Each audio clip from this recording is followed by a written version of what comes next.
반갑습니다. 얄파쿠엔 코린이집 친구들. 오늘도 슈넬쌤과 함께 즐거운 코딩 공부를 해볼 거예요. 코린이들의 단짝 친구 슈넬 선생님이야. 오늘은 어떤 프로그래밍 언어를 배우든 첫 부분에 배우게 되는 자료형에 대해 알아볼 거야. 자료형이라면 변수의 값으로 들어가거나 하는 데이터들의 숫자나 문자열, 참 커진 그런 종류 말하는 거죠. 내가 코딩할 때마다 고구마를 먹는 것 같아가지고, 아니 X는 뭐 Y는 뭐 값을 넣어주면 좀 찰떡같이 알아들어가지고 실행을 하면 될 것이지, 왜 우리가 코드 짤 때마다 이게 스트링인지 어쩌고인지 그런 거를 신경을 쓰고 그래야 되는 거예요? 먼저 컴퓨터가 어떻게 일하는지를 생각할 필요가 있어. 컴퓨터가 0과 1을 기반으로 구동한다는 건 알고 있겠지? 전기 신호가 오프면 0, 온이면 1 이렇게 이진법으로 모든 것을 인식하고 표현하지. 한정된 메모리, 즉 램의 공간 안에서 용량을 초과하지 않고 많은 작업들을 수행하기 위해서는 작업상 다뤄야 할 데이터들의 종류에 따라 적절하게 메모리 공간을 할당할 필요가 있어. 몇 가지 간단한 예시를 살펴볼까? 먼저 참 또는 거짓의 값을 갖는 이 자료형을 살펴볼 거야. 이거는 불리안이라고 읽는 겁니까? 보통 불리언이라고 발음해요. 불리언? 불리언이라고 불리었나요? 반응해주지 말고 빨리 넘어가요. 자, 어떤 사람이 모쏠인지 여부를 나타내는 is 모쏠이라는 변수가 있다고 생각해보자. 이걸 메모리의 칸, 즉 비트들로 표현하려면 몇 개의 칸이 필요하겠니? 이거는 그냥 기면 기고 아니면 아닌 거잖아요. true 아니면 false 두 개가 들어갈 수 있으니까 두 칸이가 있어야 되는 거 아니에요? 오토의 경우에는 중성화 수술을 받았었으니까 true 한 칸만 있으면 되겠는데요? 저 짝퉁 표적해요 뒤지려고. 이런 미친 녀석들 같으니 주어진 자료형에 필요한 비트 수를 판단하려면 0과 1, 이 이진수로 최소 몇 자리 안에서 해당 자료형의 모든 데이터를 표현할 수 있을지를 보면 돼. true와 false는 이처럼 각각 비트 하나에 1과 0에 대응할 수 있으니까 이와 같이 한 칸의 비트로 두 값을 모두 표현을 할 수 있지. 이번엔 가위바위보 이 셋 중 하나의 값을 갖는 자료형이 있다고 쳐보자. 이 자료형은 비트 몇 개를 필요로 할까?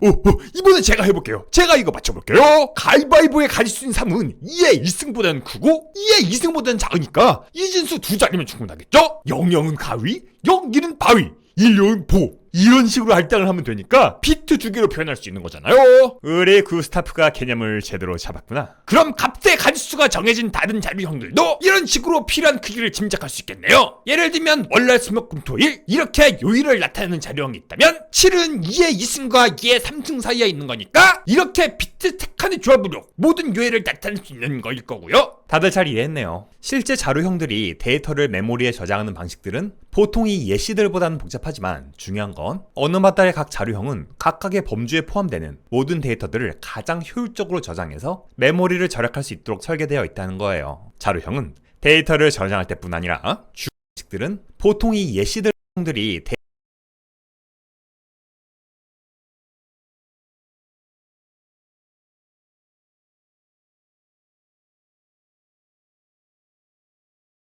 데이터를 메모리에 저장하는 방식들은 보통 이 예시들보다는 복잡하지만 중요한 건 언어마다의 각 자료형은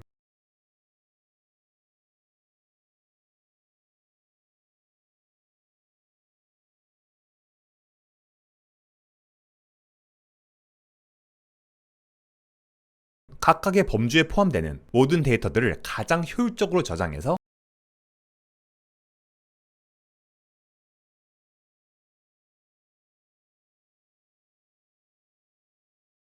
메모리를 절약할 수 있도록 설계되어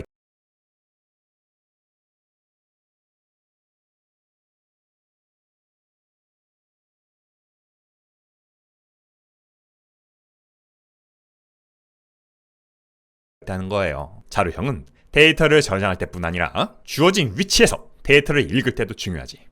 이 메모리 공간에서 이 위치에 given이라는 변수나 인재가 주어졌을 때 그로부터 몇 칸을 읽어댈지를 자료형으로 판단하는 거야. boolean이라면 한 칸을 읽어서 false가 나오겠지. 가위바위보라면 두 칸을 읽어서 바위가 나올 거고, 요일이라면 세 칸을 읽어서 수요일로 인식하게 되는 거지. 얄코쌤이 말했듯 실제 자료형들은 데이터를 저장하는 방식들도 여러 가지이기 때문에 읽어드린 비트들을 어떻게 해석하는지도 자료형에 따라 결정이 되는 거야. 근데 슈네쌤 궁금한 게 있는데요. 이렇게 직업이랑 나이를 변수에 담아서 출력하는 코드를 자바랑 자바스크립트 그리고 파이썬으로 짜보면요, 자바의 경우에는 이렇게 변수마다 자료형을 적어야 되고 함수 같은 데서 인자로 받는 것도 다 그렇게 하는데, 자바스크립트나 파이썬은 이렇게 그냥 변수에다가 데이터를 바로 넘어갈 수 있잖아요. 이건 왜 이런 거예요? 그게 또 보면 그것만 그런 게 아니고요. 자바스크립트나 파이썬에서는 원래 숫자였던 age에다가 나중에 스트링, 네? 그 문자열을 때려 넣어도 누가 뭐라고 안 하는데 자바에서 그렇게 하면 에러가 떠버린단 말이에요. 이런 걸 보면은 자바스크립트나 파이썬 같은 언어들이 코딩할 때는 되게 쉽고 편해 보이면서도 뭔가 좀 근본이 없는 것 같고 그런 것 같아요. 잘 얘기했어. 사실 오토가 말한 부분이 보다 본질적이지. 이 언어들의 또 다른 차이점을 말해보겠니? 자바는 컴파일 언어, 자바스크립트랑 파이썬은 인터프리터 언어라는 거죠? 그들의 차이는 알고 있겠지? 컴파일러는 코딩을 마치고 나면 프로그래밍 언어로 짠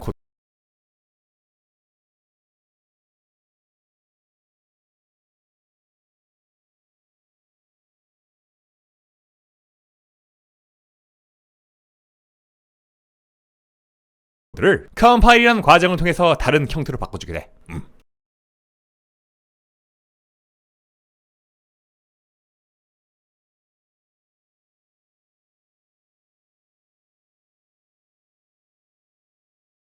그 결과물은 기계일 수도 있고 자바의 점프 클래스 파일처럼 가상 머신형 바이트 코드일 수도 있어. 자바스크립트로 컴파일되는 타입스크립트 같은 독특한 케이스도 있지. 이 컴파일형 작업을 거치고 나서 그 결과물을 실행하는 것이 컴파일 언어의 특성이지. 반면 인터프리터 언어는 코딩 후 다른 과정을 거치지 않아. 개발자가 작성한 코드가 그대로 실행할 곳으로 보내져서 인터프리터라는 것을 통해 바로바로 기계어로 통역되어 실행되지. 사실 자바스크립트 같은 언어는 엄연히는 이 시점에서 컴파일 과정을 거치기도 하지만 중요한 건 거치지 않아. 개발자가 작성한 코드가 그대로 실행할 곳으로 보내져서 인터프리터라는 것을 통해 바로바로 기계어로 통역되어 실행되지.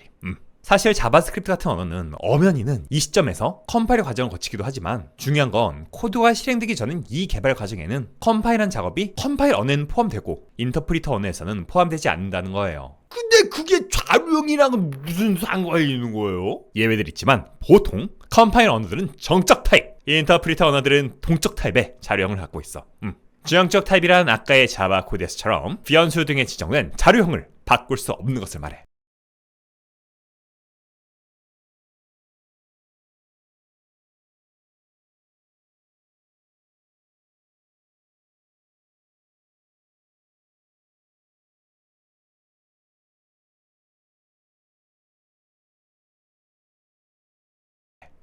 반면 동적 타입을 사용한 언어들에서는 변수에 얼마든 다른 자료형의 값을 넣을 수 있지.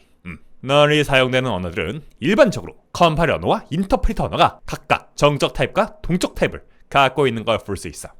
자바처럼 컴파일 언어인 코틀린의 코드를 살펴볼까? 변수를 선언할 때 자료형을 명시하지 않아도 되기 때문에 자료형이 상관없는 것 같지만 이건 언어가 스마트하게 자료형을 추론해내기 때문이야.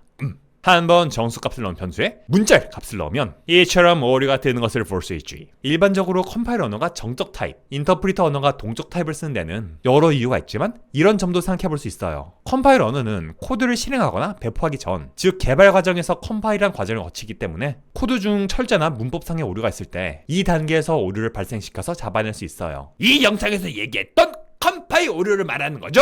네, 맞아요. 변수나 인자의 자료형이 달라지는 경우도 이 단계에서 컴파일 오류로 걸러내버릴 수 있기 때문에 컴파일 언어는 개발자에게 자료형의 일관성을 요구하는 정적 타이핑에 보다 유리하다고 할 수 있겠죠. 반면에 인터프리터 언어에서 정적 타입을 쓰면은 이 실행 단계에 와서야 자료형을 바꿔놓은 게 발견되니까 개발하기가 되게 좀 막 그러겠네요. 사실 컴파일링과 인터프리팅은 주어진 언어를 실행하는 서로 다른 방식들일 뿐이에요. 아까 말했듯 자바스크립트에도 컴파일 과정이 있고 컴파일 언어는 C에도 인터프리터가 있는 등 그 구분이 절대적인 것도 아니기 때문에 어디까지나 일반적인 경향이라고 기억해 두시면 돼요. 정적 타입 언어는 너무 까다로운 것 같아요. 데이터 하나하나 무슨 자료형인지 신경 써야 되고 누가 다르게 넣으면 아이디에 빨간 줄 그어져서 컴파일 안 되고 전 그냥 동적 타입 언어들로만 코딩할래요. 그 스타프! 그렇게 편한 길만 찾으러 들면 난닝구 할아버지를 만나게 될 거야.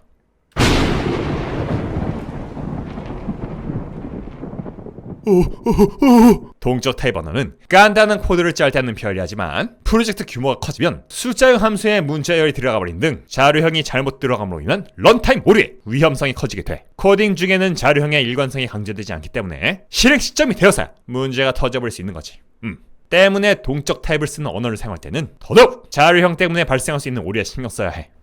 동적 타입을 쓰는 자바스크립트의 이런 한계를 보완하기 위해 만들어진 게 타입스크립트 같은 언어예요. 정적 타입을 쓰는 타입스크립트로 안전하게 코드를 짠 다음 브라우저나 노드 JS에서 실행되는 자바스크립트로 컴파일해서 자료형에 의한 오류들을 방지하는 거죠. 그래서 타입스크립트가 그렇게 핫해진 거로구만. 쥐바퀴는 동네형, 코드 안엔 자료형. 데이터의 형에 대해 충분한 개념을 갖추고 자료형에 주의를 기울이면서 코딩을 한다면 농약을 듬뿍 뿌린 들판처럼 코드도 우리들의 마음도 버그 없이 푸르르고 싱그럽지 않겠니? 얄파쿠 앤 코린의 집, 저희는 다음 시간에 또 찾아뵐게요. 코린 친구들, 그때까지 안녕.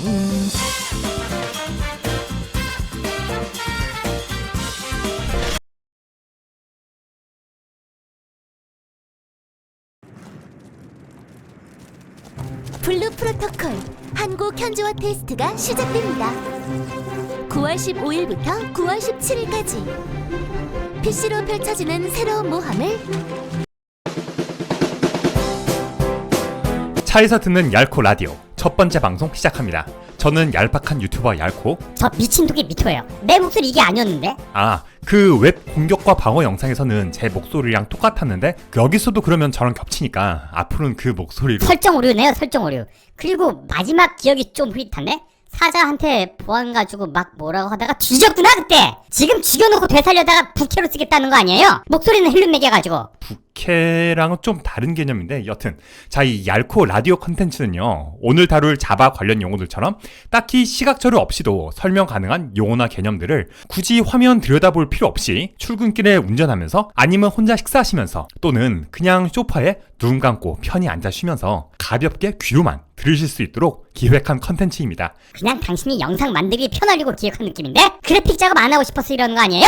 그런 면에서라기보다는요, 사람들이 코딩 공부하면서 많이들 궁금해하지만 막 일일이 일러스트 그리고 애니메이션 넣어가면서 영상으로까지 힘들게 만들기엔 좀 애매한 주제도 있잖아요. 가성비 안 나오는 것들요, 가성비. 아니 좀! 어쨌든 종종 그런 주제들도 긴 강의나 영상 준비하는 중간중간에 보다 적은 시간을 들여서 오디오 콘텐츠로 만들면 구독자분들도 보다 많은 내용들을 접하실 수 있을 거고요. 그러면요 우리가요, 네? 열일을 해야 돼요. 네?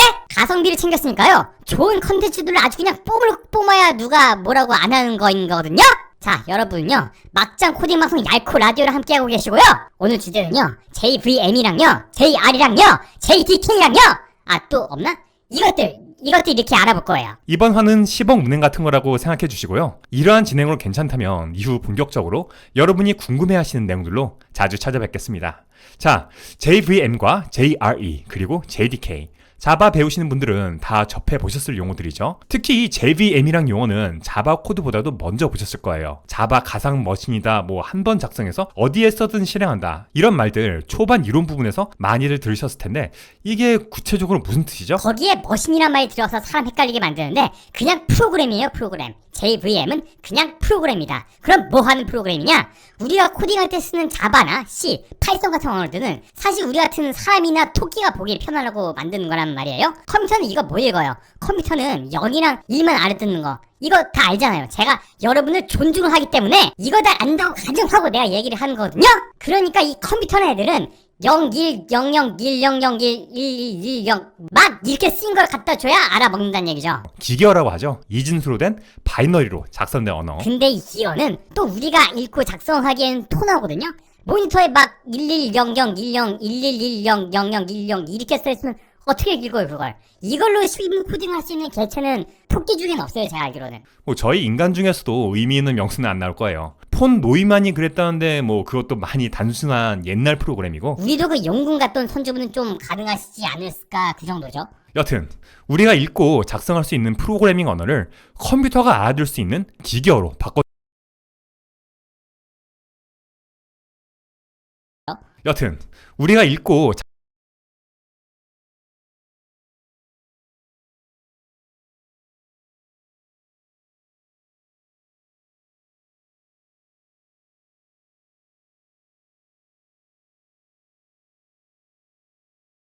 작성할 수 있는 프로그래밍 언어를 컴퓨터가 알아들 수 있는 기계어로 바꿔준 작업을 C나 자바 같은 컴파일 언어에서는 컴파일러가 진행을 해주는 거잖아요. 우리가 코딩한 결과가 미리 기계어나 그에 가까운 언어로 컴파일, 번역이 되는 거죠. 컴파일러라는 번역가에 의해. 파이썬 같은 인터프리터 언어는 일단 논외로 할게요. 그럼 이 JVM이 있는 자바는 같은 컴파일 언어인 C 등이랑은 어떤 점에서 다른 거죠? 이 컴퓨터들이요, 얘네가 또 다 같은 기계어를 쓰는 게 아니에요. 0이랑 1로 돼 있다고 다 같은 언어가 아닌 거거든요. 똑같이 C로 짜서 컴파일한 기계어인데 윈도우에서 돌게 컴파일한 거는 맥이나 리눅스에서는 또 안 돈다 이 말이에요. 그럼 어떻게 해야 돼요? 프로그램이 돌 환경, 컴퓨터마다 거기에 맞는 기계어로 일일이 번역을 해줘야 돼요. 그래서 제가요, C 프로그래밍 할 때요, 기껏 컴파일해서 줬는데 내 컴퓨터에서 안 돈다 그러면 이런 C 프로그래밍! 자, 알겠고요. C 그런 프로그래밍! 문제를 해결하기 위해 만들어진 게 자바의 JVM인 거죠. 쉽게 말하자면 각 종류의 컴퓨터마다 JVM이라는 전담 통역 센터가 있는 거예요. 주제 대사관 같은 거라고 생각하셔도 돼요.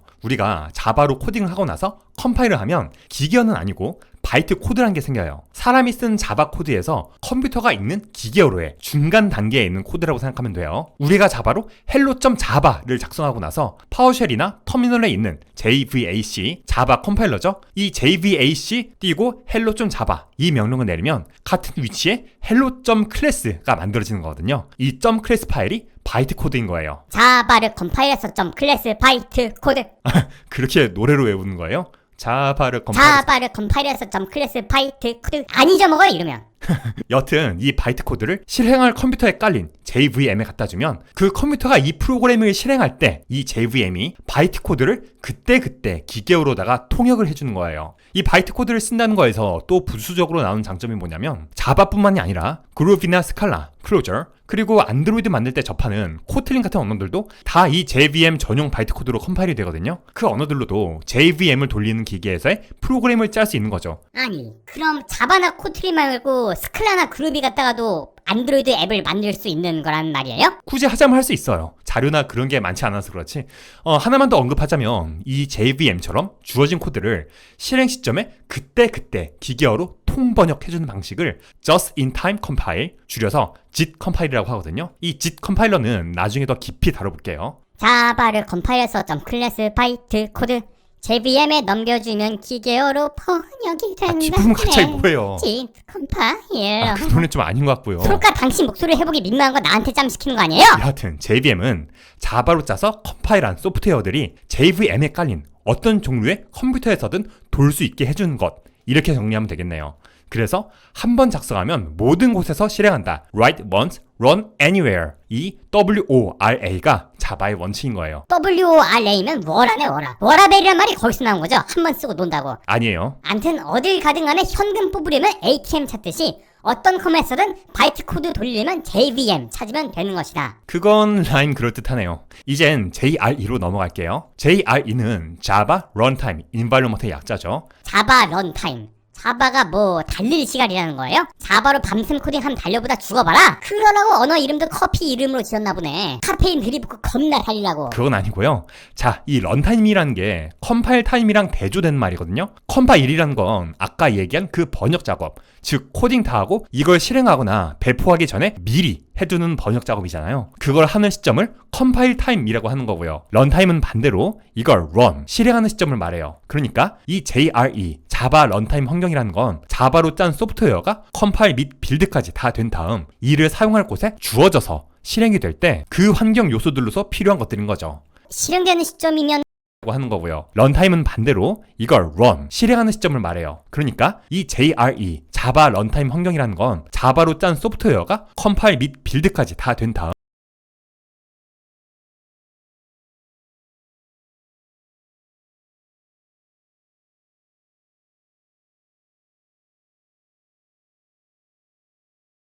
이를 사용할 곳에 주어져서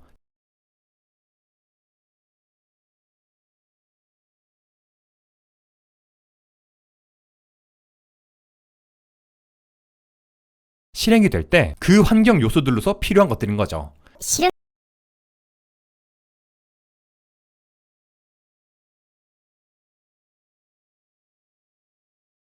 실행이 될 때 그 환경 요소들로서 필요한 것들인 거죠. 실행되는 시점이면은 바이트 코드로 컴파일된 상태일 거고. 아니 그럼 그걸 JVM이 기계어로 읽어주면 되는 건데 왜 또 뭐가 필요하다는 거예요? 소프트웨어란 게 딱 우리가 자바나 그런 언어로 작성한 코드만으로는 돌아갈 수 있는 게 아니거든요. 예를 들어서 우리가 자바의 자료 구조 기능들인 리스트나 맵, 셋 같은 걸 사용할 수 있는 이유는 우리가 그런 기능들을 일일이 다 구현을 했기 때문이 아니라 그것들이 바이트 코드로 컴파일된 클래스로 제공이 되기 때문이에요. 내가 당신 말을 검증을 해봐야겠어. 컴퓨터에 JR이 깔린 데 들어가서 어딨어? 안 보이는데? 아, 이 RT.점 자를 찾아서 압축 푸니까 진짜 다 나오네요. 리스트.점 클래스 같은 거. 이것저것 되게 많죠? 점 클래스 파일들이. 이 기능이 다 여기 들어있는 거였구만. 그래서 이처럼 널리 쓰이는 그리고 JVM에서 도는 라이브러리들을 JVM이랑 세트로 묶어다가 다운받아 설치될 수 있도록 한 게 이 자바 런타임 환경 JRE예요. 그럼 예전에 윈도우에서 가끔 무슨 프로그램 설치할 때 자바 필요하다면서 무슨 뭐 다방 커피잔 같이 뜨고 설치되는 게 이 JRE인 거네요? 그쵸? 위에서 말했듯 어떤 컴퓨터든 이 JRE만 깔리면 자바로 작성한 프로그램을 돌릴 수 있게 되는 거죠. 이 JRE가 JVM도 포함을 하고 있거든요. 어떤 컴퓨터에든 인터넷 익스플로러를 까면 액티브엑스를 돌릴 수 있는 것처럼요. 예시를 들어도 재수없게. 근데 왜 요즘 JRE가 눈에 덜 띄는 것 같지? 여기 지금 오라클 사이트 들어가서 보니까 자바 11은 JRE는 안 보이고 JDK라는 것만 보이는데 이건 왜 그런 거예요? 이참에 JDK까지 설명을 하는 게 좋겠네요. JDK는 Java Development Kit, 말 그대로 자바 개발 도구의 약자인데요. JRE가 JVM을 포함하는 것처럼 JDK도 JRE, 즉 자바의 런타임 때 필요한 요소들도 포함을 해요. 거기에 추가해서 JDK에는 개발에 필요한 것들, 이를테면 자바 코드를 컴파일할 때 쓰는 JVAC, 자바를 디버깅할 때 쓰는 JDB, 서로 연관이 있는 클래스들을 하나의 jar 파일로 묶어주는 jar, 기타 등등 위키피디아 JDK 항목 보시면 쫙 나와 있어요. 이처럼 최종 사용자가 아닌 프로그래머를 위한 기능들도 같이 탑재를 하고 있는 거죠. 그런데 JRE를 따로 제공을 안 하면 어떡해요? 일반인들도 개발자 도구까지 다 받아야 되나? 전 국민의 개발자 같은 거예요? IT 환경이 계속 바뀌면서 이런 것들도 변화를 해요. 예전에는 최종 사용자들이 자바 프로그램 돌리려면 아까 그 커피 그려진 화면 나오는 JRE를 따로 설치하고 그랬는데 사실 이것도 딱히 좋은 그림은 아니잖아요. 자바 11은 개발자가 배포하는 자바 프로그램에 JRE랑 JVM 요소들까지 끼워 넣어서 사용자는 그냥 그 프로그램만 받아서 쓰면 되도록 미는 거고요. 그리고 자바 돌리는 서버 같은 경우 그냥 아예 JDK를 설치해서 어차피 용량 크지 않으니까 그렇게 사용을 하는 거죠. 근데 이 JDK도 종류가 되게 여러 가지가 있지 않아요? 뭐 공짜로 쓸 수 있는 것도 있고 돈 내야 되는 것도 있고 그러던데? 네, 일단 헛걸려서는 안 되는 게 자바라는 언어 자체는 무료고요. 이 자바로 뭘 개발할 때 쓰는 툴인 JDK 중에 대표적으로 오라클에서 제공하는 오라클 JDK 등이 상업적 이용에 한해서 유료예요. 개인은 공짜로 써도 됩니다. 무료로 이용하시고자 하는 분들은 같은 오라클의 오픈 JDK나 애주르에서 만든 Zulu, 아마존에서 만든 코레토 등등 다른 데서 만든 좋은 무료 버전들도 여럿 있고요. 최근에는 마이크로소프트도 오픈 JDK를 출시했죠. 선택지는 굉장히 다양합니다. 이 JDK 배포판에 따라 그에 내장된 JVM도 다를 수 있어요. 유료 버전이랑 무료 버전은 그럼 어떤 차이점이 있는 거예요? 싼 게 비지떡이라고 무료인 걸로 하면 뭐가 막 안 되고 그러나? 회사에서 돈을 받고 제공하는 것들은 아무래도 성능이나 안정성, 최신 기능 등에서 나은 면들이 있죠. 그래서 큰 업체들에서는 그런 버전들을 많이들 쓸 거고요. 하지만 오픈 JDK들도 이를 많이 따라잡은 상태고 좋은 것들은 오라클 JDK 못지않게 쓸만하다고 해요. 어지간한 소프트웨어 개발에는 별 문제가 없기 때문에 서비스의 규모나 특성에 따라서 적합한 걸 선택하시면 될 거예요. 자, 이렇게 JVM과 JRE, JDK를 알아보는 시간을 가졌는데 이것들의 포함 관계를 어떻게 정리를 한번 해볼까요? 자려고 누웠는데 어디서 막 잡음이 들려요? 근데 다음날 코딩을 하려면 잠을 자야 되니까 이런 잡음 따위 가볍게 지려밟고 잠들지 마 하고 자는데 이 잡음이 계속 들리니까 자다가 깨버리는 거죠. 그래서 JVM 잡음을 JRE 지려밟고 JDK 자다 깨, 잡음을 지려밟고 자다 깨, 이렇게 JVM, JRE, JDK 순서를 외우시면 된다. 잡음을 줄여밟고 자다 깨. 잡음을 지려밟고 자다 깨. 이건 딱히 와닿거나 웃기는 것도 아니고 굳이 이렇게까지 외워야 되나 싶어요. 너님이 가쁜 잔고 왜 나한테 계속 자, 지랄이세요? 얄코 라디오 첫 방송 오늘은 이렇게 마무리하겠습니다. 앞으로 얄코 라디오에서 이걸 다뤄주었으면 시각자료 하는 하나 오늘처럼 없이 이렇게 가벼운 되어버리네? 주제들 있으면 댓글로 남겨주시고요. 이상 얄코와 미토였습니다. 이거는 뭐? 듣고 하세요. 날코야 날코. 날로 먹는 코딩 타전. Grammarly's 5 tips for writing a professional email.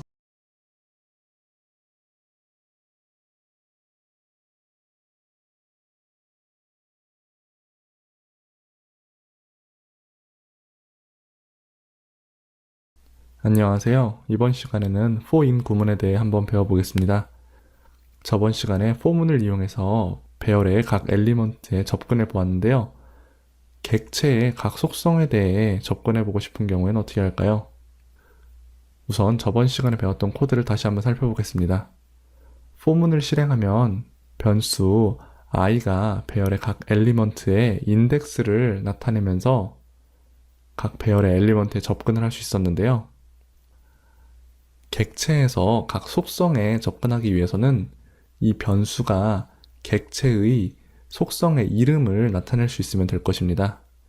이를 위해 object.keys 함수를 이용할 수 있는데요. 이 함수는 객체를 인자로 받아서 객체의 속성들의 이름을 배열로 반환해 줍니다. 한번 개발자 도구에서 확인해 보겠습니다. 다음과 같이 객체를 만들고요. name, weight, isObject, array, object 라는 속성을 각각 가진 아주 복잡한 객체입니다. 그리고 다음과 같이 object.keys 하고 괄호를 열고요. 오브젝트를 인자로 넣으면 다음과 같이 우리가 선언했던 객체의 속성의 이름들이 배열로서 반환된 것을 확인할 수 있습니다. 그러면 이 배열을 포문으로 이용해서 반복 실행하면서 순차적으로 객체의 속성의 이름을 얻어내고요. 그 이름으로부터 객체의 속성의 값에 접근할 수 있을 것입니다. object.keys 함수를 이용해서 객체 속성의 배열을 얻어내는 과정이 더 추가된 것이죠. 하지만 for/in 구문을 사용하면 이런 복잡한 방법 대신 간단하게 오브젝트의 프로퍼티에 대해서 반복된 코드를 수행할 수 있습니다. 제가 두 버전의 코드를 for/in.js 파일에 모두 작성해 두었는데요. 같이 한번 확인해 보시죠. 코드 상단에 보시면 일단 객체를 선언해 두었고요. 그리고 object.keys 함수와 포문을 이용해서 객체의 속성에 순차적으로 접근하면서 그 값을 출력한 코드가 작성되어 있습니다. 그리고 그 밑에는 for/in 구문을 사용해서 간단하게 객체의 속성의 이름과 값을 출력하는 코드가 작성되어 있고요. for/in 구문을 보면 따로 초기화 코드나 업데이트 코드가 존재하지 않는데요. 하지만 반복문이 실행되면서 in 앞에 적혀 있는 변수에 in 뒤에 있는 객체의 속성의 이름을 하나씩 순차적으로 넣어주게 됩니다. 그러면 포문 안의 코드에서 객체의 속성의 이름과 그 이름을 가지고 객체의 속성의 값에 접근을 할 수 있게 되는 것이죠. 그럼 한번 코드를 실행시켜 보겠습니다. for/in.js 파일을 로드하는 for/in.html 파일을 브라우저에 로드하면요. 다음과 같이 객체의 속성과 값이 순차적으로 두 번 출력된 것을 볼 수 있는데요. 첫 번째 구문은 포문으로, 두 번째는 for/in 구문으로 출력한 것입니다. 결과는 동일하고요. 다만 포문으로 작성한 코드에서는 object.keys 함수를 이용해서 객체의 속성 리스트를 받아온 것을 출력한 것이 추가적으로 표시된 것을 볼 수 있습니다. 이렇게 for/in 구문을 알아보았는데요. for/in 구문은 배열에 대해서도 활용할 수가 있습니다. 이때는 변수의 배열의 인덱스가 순차적으로 저장되게 됩니다. for문으로도 같은 역할을 하는 코드를 작성할 수 있지만 for/in 구문을 사용하면 더 효율적으로 코드를 작성할 수 있으니 참고하시면 되겠습니다. 그리고 for/in 구문이 아닌 곳에서 in은 연산자로서 동작하는데요. 해당 속성의 이름이 객체에 존재하는지를 검사할 수 있는 연산자입니다. 결과를 true, false로 반환해 주는데요. 한번 개발자 도구에서 확인해 보겠습니다. 오브젝트라는 객체가 있는데요. 이 객체에 대해서 name in object라고 하면 true가 반환됩니다. 왜냐하면 오브젝트라는 객체는 name이라는 속성을 가지고 있기 때문이고요. 만약 age in object라고 하게 되면 false가 반환됩니다. 왜냐하면 age라는 속성의 이름은 오브젝트라는 객체 안에 존재하지 않기 때문이죠. 이전 강의에서 객체에 존재하지 않는 속성에 접근하면 undefined가 반환된다고 배웠었는데요. 속성의 이름에 접근하기 전에 in 연산자를 활용하면 객체의 해당 속성이 존재하는지를 미리 확인할 수 있다는 점을 기억하세요.